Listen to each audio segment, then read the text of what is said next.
مدعو فنڈنگ کا فیصلہ کیجیے۔ السلام علیکم، آپ دیکھ رہے ہیں بریکنگ پوائنٹ میں محمد مالک۔ ایک ایسی فضا بنی ہوئی، ہر طرف لگتا ہے کلیش ہو رہا ہے۔ فیصلہ آ گیا گورنمنٹ کے خلاف، تو گورنمنٹ کے لوگوں کو، پارٹیز کو یاد آ گیا کہ ایک انفنشڈ ایجنڈا تھا چارٹر آف ڈیموکریسی کا، وہ تھا ہم نے جوڈیشل ریفارمز لانی تھی۔ پھر بلاول بھٹو صاحب کو بڑا اس پہ پشیمانی بھی ہوئی، انہوں نے یہ بھی کہہ دیا ہمیں 19ویں امینڈمنٹ نہیں لانی چاہیے تھی، 18ویں امینڈمنٹ کے بعد جوڈیشری کی پریشر میں ہم نے لیا ہے، ورنہ تبھی سیدھا ہو جاتا۔ پرائم منسٹر کو بھی یاد آ گیا، سب کو یاد آ گیا۔ عمران خان صاحب وہ کہتے ہیں میں جو ہمارے بچوں کے قاتل ہیں APS کے، میں ان سے بات کرنے پہ تیار ہوں، میں جو BLA اور ان لوگوں سے تیار ہوں، وہاں بھی بڑے لوگ مارے گئے ہیں، میں سندھو دیش والوں سے تیار ہوں، میں نے ان سے بات نہیں کرنی پولیٹیشن سے۔ پولیٹیشنز پھر انہی کی پارٹی کے اسد عمر کا ہماری پروگرام انہوں نے کہا کہ ہم بات کرنے پہ تیار ہیں، صرف یہ اناؤنس کر دیں جوڈیشل الیکشنز جو ارلی الیکشنز ہیں اس کی بات پہ رضامندی کر دیں، ہم کر دیں گے۔ عجیب کنفیوژن ہے۔ رانا ثناء اللہ صاحب وہ دھمکیاں دیتے ہیں گورنر راج کی، اس کا جواب میں ان کی پریس کانفرنس آتی ہے، اور یہ سب کچھ چل رہا تھا، کبھی نیوٹرلز کی بات ہو رہی، کبھی کچھ، ساتھ ہی جوڈیشری کا آپس کا جھگڑا بھی سامنے نظر آ گیا، ڈویژنز نظر آ گئیں۔ چیف جسٹس صاحب نے بڑے کنٹروورشل طریقے سے ایک جوڈیشل کمیشن کا اجلاس بلا لیا آج، جس کے اندر انہوں نے 5 ججز کی اپوائنٹمنٹ کی بات ہو رہی تھی سپریم کورٹ میں، جو 1/3 سے زیادہ بن جاتا ہے سپریم کورٹ کی اسٹرینتھ کا۔ اس میں 2 دن پہلے جسٹس فائز عیسیٰ نے ایک بڑا سخت خط لکھا ہوا تھا، اور انہوں نے بڑی وجوہات بیان کی ہوئی تھی، اس پہ بعد میں بات کریں گے کہ یہ بالکل غلط ہے، آربیٹری طریقے سے کر رہے ہیں، لیکن بہرحال اجلاس ہو گیا۔ وہ زوم پہ بات کر رہے ہیں اسپین سے، ایون اٹارنی جنرل امریکہ میں تھے، بہرحال وہ انہوں نے اجلاس میں شرکت کی، لیکن پینل ریجیکٹ ہو گیا 4 کے مقابلے میں 5 ووٹ سے۔ پھر اطلاعات آئیں کہ اچانک اجلاس ختم ہو گیا۔ لگ رہا ہے ہر ادارے میں کوئی نہ کوئی کانفلکٹ چل رہا ہے۔ ان دا مین ٹائم یہ سارے ادھر لگے ہوئے ہیں، ملک میں جو طوفانی بارشیں، سیلاب، اس میں 300 سے زیادہ، 350 سے زیادہ لوگ اپنی جان سے ہاتھ کو بیٹھے ہیں۔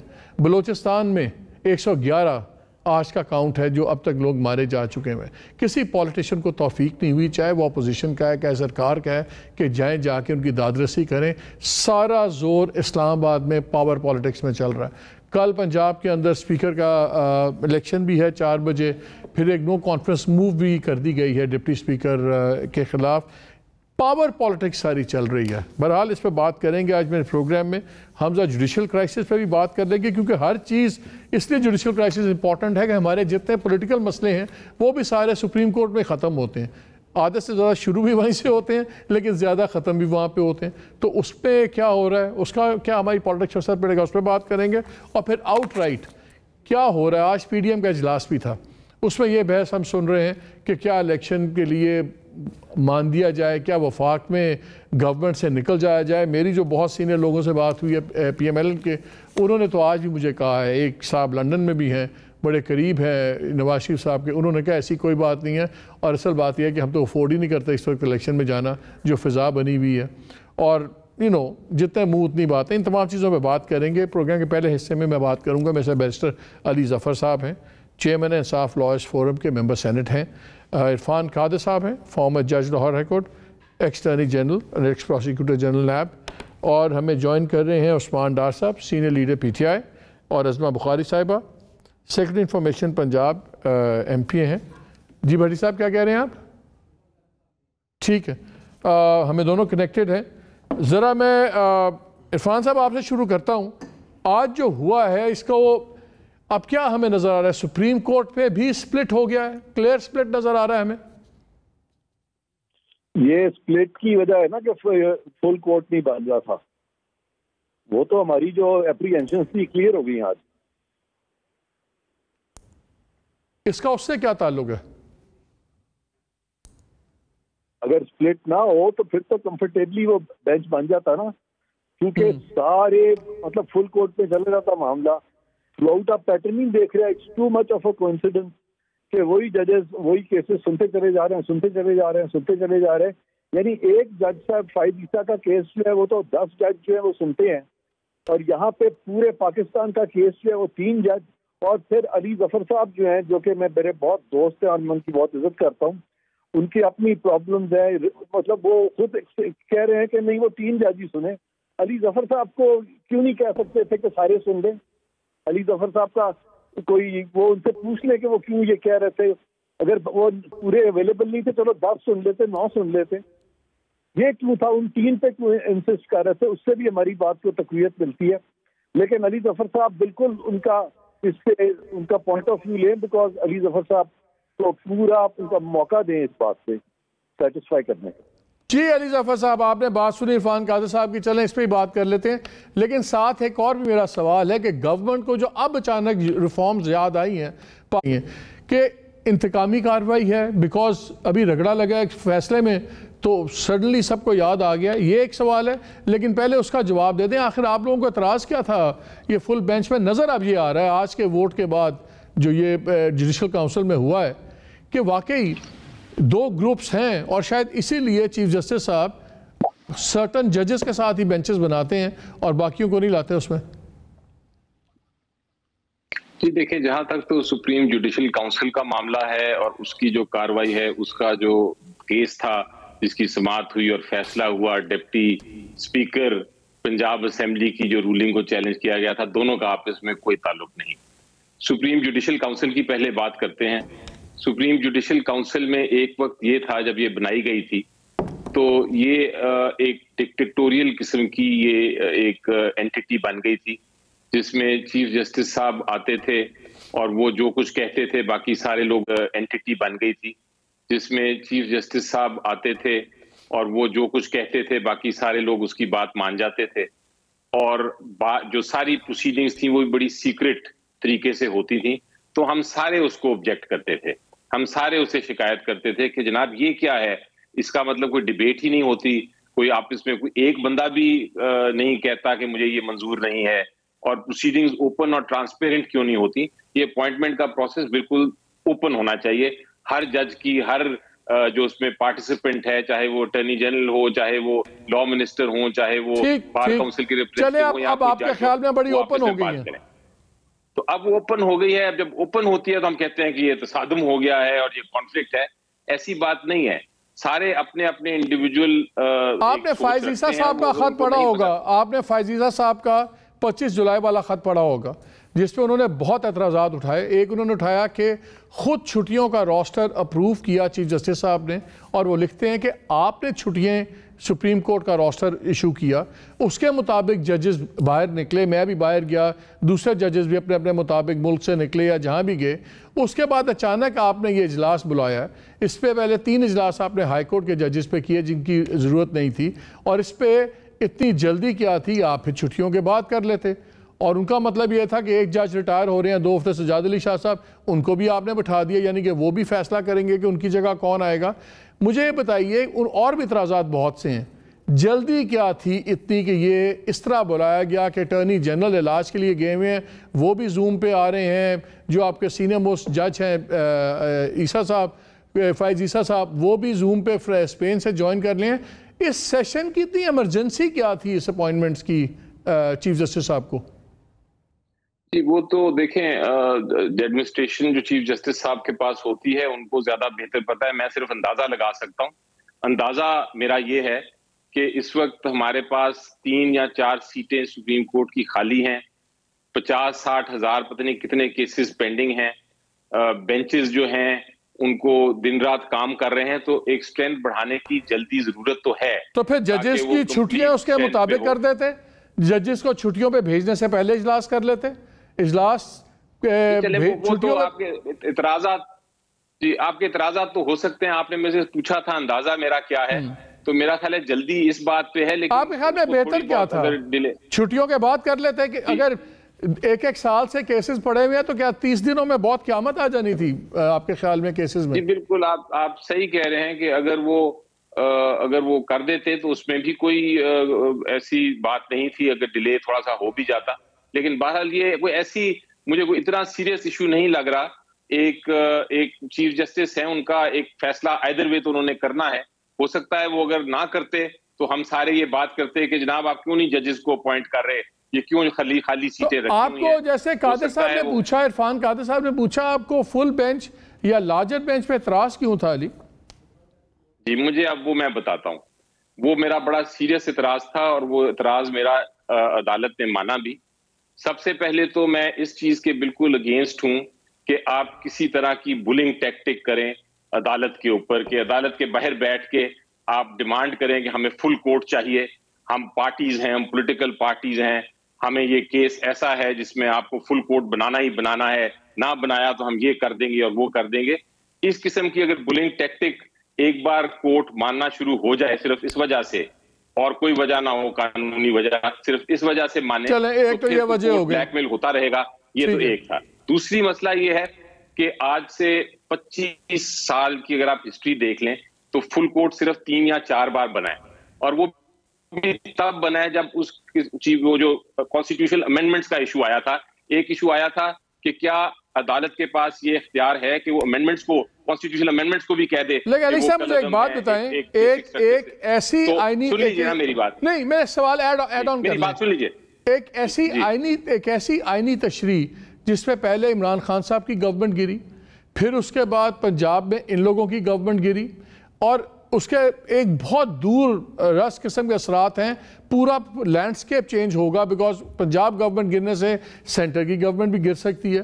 تو 3 گورنمنٹس جس آئینی تشریح کے تحت امپیکٹ ہو رہی ہوں, کیا یہ اتنا بڑا مسئلہ نہیں ہے کہ لارجر بینچ بیٹھے, کم از کم لارجر بینچ بیٹھے یا فل بینچ بیٹھے؟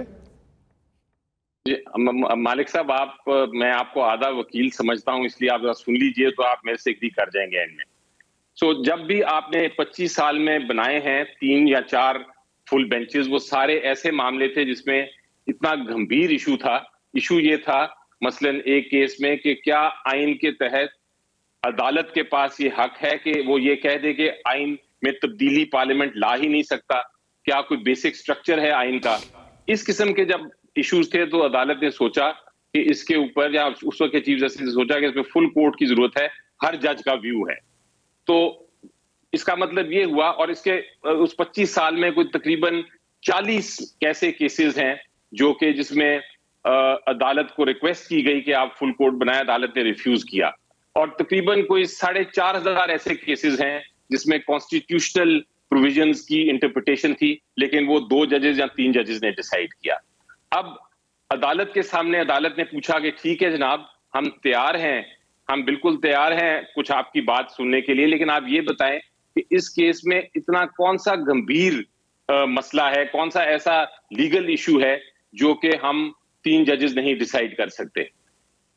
بار بار پوچھا گیا, میری نظر میں کوئی ایشو ہی نہیں تھا, یہ صرف 63A کی ایک انڈرسٹینڈنگ تھی, اس کو سمجھنے کی ضرورت تھی. اچھا ویری کوئکلی, میں پھر ٹائم تھوڑا ہے, میں نے ان کو بھی لینا ہے, عرفان صاحب کو بھی, لیکن کوئک آنسر اس میں دیجیے گا کہ جو 63A کا بھی, جو علی صاحب جو 63A کا بھی ایشو تھا وہ بھی ابھی سیٹلڈ ایشو نہیں ہے, وہ بھی سپلٹ ڈیسیجن تھا 3-2, اور 2 ججز نے بڑی سخت اپنے ڈیٹیل انہوں نے لکھا ہوا ہے, ان کا آپ کانسٹیٹیوشن لکھ رہے ہیں. بہتر نہیں تھا کہ وہ اپیل پہلے طے ہو جاتی, کیونکہ اس فیصلے کی بیسس پہ آگے 2 فیصلے ہوئے ہیں. تو وہ ایک انسیٹل میٹر ہے, جو چیف جسٹس نے کہا کہ جی مسئلہ طے شدہ ہے, طے شدہ تو نہیں ہے, اس کا ریویو تھا. میں ذرا عرفان قادر صاحب کو اس پہ لے لیتا ہوں. عرفان صاحب, انہوں نے کہا ہے کہ آپ لوگ صرف دھونس جما رہے تھے, اور یہ تو نہیں ہو سکتا, اور میں ایگری کرتا ہوں ان سے کہ کسی کو بھی یہ اجازت تو نہیں دی سکتی کہ بلی کرے آ کے وہ سپریم کورٹ کو. بالکل ٹھیک کہتے ہیں, کوئی کسی کو اختیار نہیں ہے بلی کرنے کا, کرنا بھی نہیں چاہیے. لیکن اگر ریزن سے آپ سپریم کورٹ سے فوقیت حاصل کر لیں اپنی بات میں, تو وہ تو بلنگ نہیں ہے. اگر ریزن کو سپریم کورٹ بلنگ کہہ رہی ہے تو پھر تو میرا خیال ہے سارے وکلا کو جو ان سے یس سر کر کے اپنے آرگومنٹس بھی نہیں کرنے چاہیے, اور رائٹ ٹو ہیئرنگ جو ہے وہ سرنڈر کر کے سپریم کورٹ کو دے دینی چاہیے.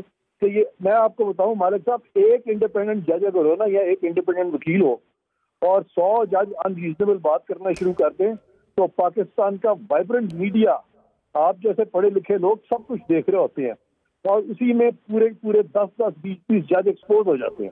تو لہذا ایک بھی انڈیپینڈنٹ کوئی ڈفرینٹ رائے آتی اور یہ اتنی ہمت رکھتے اس کو سننے کی, صرف منیب اختر صاحب نے at one point in time میرے سے یہ اگری کر لیا تھا اس وقت جب میں نے ان کو کہا تھا کہ آپ کے اپنے آرڈر میں وہ چیزیں لکھی ہوئی ہیں جو کہ اس ڈپٹی اسپیکر نے کہا ہے, اور اس پہ منیب اختر صاحب نے میری بات مان لی تھی, سب کے سامنے مان لی تھی, اور اس کے بعد جب فیصلہ لکھا ہے تو وہ ساری چیز جو ہے اس پہ نہیں آئی. اس پہ میں ریویو میں یہ بات لکھوں گا, اور میں پہلی دفعہ شاید ریویو میں یہ کہوں کہ میری اور جج صاحبان کی جو بھی کانورسیشن ہوئی ہے فریڈم آف انفارمیشن ایکٹ کے تحت میں رجسٹرار سے اس کی آڈیو ریکارڈنگ طلب کروں گا تاکہ دنیا کو پتہ چلے کہ وکیل ان ریزنیبل ہے تو وکیلوں کو سزا ملے، اگر ججز ان ریزنیبل ہے تو کوڈ آف کانڈکٹ بھی ایک رستہ ہے. نو بڈی شوڈ بی اسپیئرڈ. وہاں پہ سپریم جوڈیشل کاؤنسل ہے، ہمارے پاکستان بار کاؤنسل ہے. ہم وکیل لوگ اگر ججز کے ساتھ اس طرح سے بدتمیزی شروع کر دیں تو وی شوڈ ناٹ بی اسپیئرڈ. اور اگر ججز ان ریزنیبل ہو کے اپنی غلط بات پہ ہمیں روکتے ہیں بات کرنے سے تو دا ججز شوڈ ناٹ بی اسپیئرڈ. یہ کب تک ہوگا کہ وکلا جو ہیں جو other side of the rostrum پہ ہمیں سبجوگیٹ اس لیے کیا جائے گا کہ ہم ریزن آؤٹ نہ کریں. اس سے زیادہ میں ابھی فی الحال نہیں بولنا چاہتا.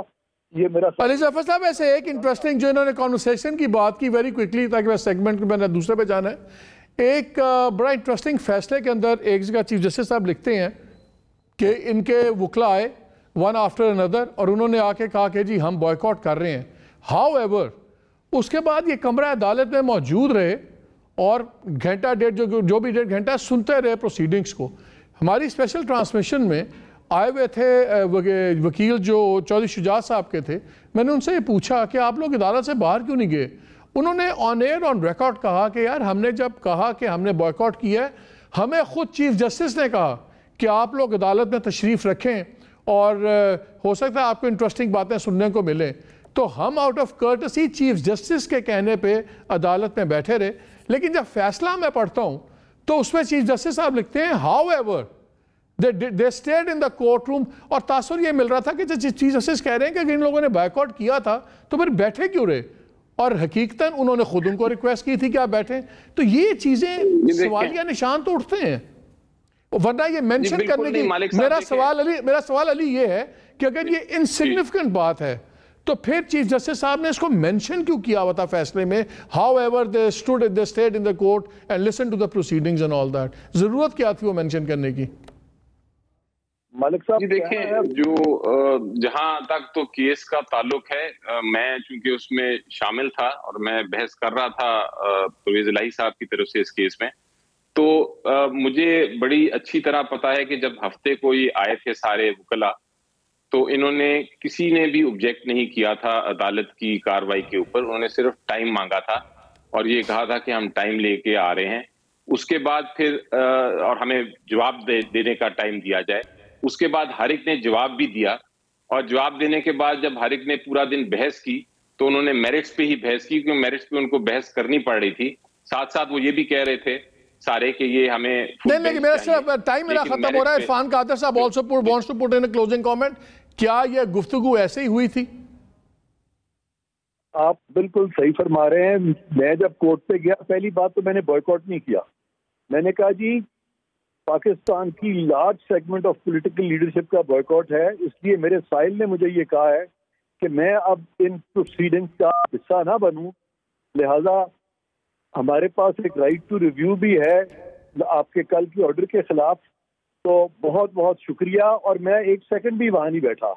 ان کی کرٹسی بھی انہوں نے شکر ہے کہ مجھے ایکسٹینڈ نہیں کی. اگر وہ اس طرح کی کرٹسی ایکسٹینڈ کرتے تو بھی میں خاموشی سے چلا جاتا وہاں سے اور میں چلا گیا. جو کرٹسی میں آ گیا ہے ان کی کے ساتھ جو ہو گئی ہے وہ بالکل آپ صحیح فرما رہے ہیں. اس سے زیادہ آپ مجھ سے مت چیزیں کہلوائیں. میں تو بڑا گھبراتا ہوں ججز سے. I don't want to talk on all these things. ٹھیک چلیں آپ دونوں کا بہت شکریہ. میرے سیگمنٹ میرے پولیٹیشین دوست بھی بڑے صبر سے انتظار کر رہے تھے. اچھا انہوں نے بھی سن لیا. لیکن ایک چیز تو بڑی کلیئر ہے کہ انفارچونیٹلی ایک ایسا ادارہ جس کا کام سب کے کانفلکٹس ریزالو کرنا ہے لگ رہا ہے کہ وہاں پہ خود بہت بڑے کانفلکٹس ہیں جہاں پہ چیف جسٹس صاحب اور پیونی جج پتہ نہیں آپس میں کتنی کورسپونڈنسز چینج کر چکے ہوئے ہیں. جہاں پہ جو لاسٹ خط لکھا ہے جسٹس فائز عیسیٰ صاحب نے وہ بھی بڑا سخت قسم کا خط ہے. اس میں کافی قسم کے ایلیگیشنز ہیں. پھر ہم نے یہ بھی دیکھا کہ گورنمنٹ نے جو کریٹیو ریویو تھا فائز عیسیٰ صاحب کے خلاف وہ بھی واپس لینے کا کیبنٹ نے اپروو کر دیا کہ فیصلہ ہو گیا. لیکن ہیونگ سیڈ دیٹ ایک تاثر تو بالکل ہے کہ جو جوڈیشل ریفارمز کی اب بات ہو رہی ہے میرا خیال ہے اس کی ٹائمنگ میں بہت سوالیہ نشان اٹھتے ہیں. کیونکہ اب تاثر یہ ملے گا کہ یہ ایک انتقامی کارروائی ہے حکومت کی جو ناراض ہے چیف جسٹس صاحب سے بینچ سے ایک پنجاب اسمبلی کے فیصلے کے اوپر. یہ نہیں تاثر بڑا میٹر کرتا ہے ہونا چاہیے. بہرحال آ کے جب پولیٹیکل سائڈ پہ ہی بات کرتے ہیں ہمارے ساتھ موجود ہیں عثمان ڈار صاحب ہیں، ازما بخاری صاحب ہیں. تو we expect a very animated discussion انشاءاللہ بریک کے بعد. Stay with us.